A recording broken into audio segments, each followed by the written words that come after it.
Cassie Stewart has worked with her partner, Sunil Khan, for 5 years, and the police unit that they work with is facing probably one of the most interesting cases they've ever been involved with before, although it doesn't seem it to begin with. The focus is very much on the story and the story of this cold case, and also, what happens to people who have lived with a lie for nearly half a century. And so the show's very much about what happens when you get that knock on the door, and in what manner the skeletons fall out of the cupboard.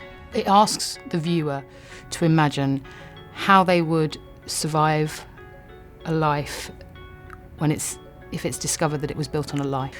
Oh, it just keeps layering on, and the idea that with a story you peel things back. With this, it feels like it just keeps piling on, so it gets more and more complicated. What it's primarily about is family, right down to the police strands as well, because that's kind of like a family, and she's got her own family that she goes home to with all its complexity.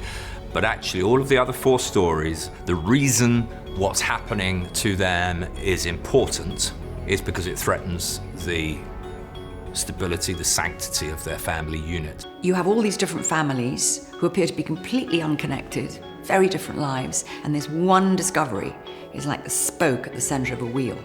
And we're on these different spokes, and little by little, as more facts come to light, more history comes to light, you see these individual lives unravelling because they are all built on lies. There's all these links, and they're layered, and each time the audience would get closer to making the decision and say, well, he did it. No, he did it. No, he did it because of this, and she did it.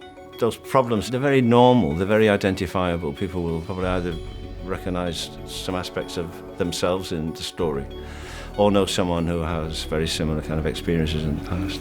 I mean, Chris tried to deal with just about everything, from racial intolerance to cronyism in the House of Lords to priests not being quite as priestly as they should. It's about ambition, it's about dishonesty, concealment. There's not much it doesn't touch on. I just thought how fantastic to have these completely 4 different worlds all colliding because of this murder.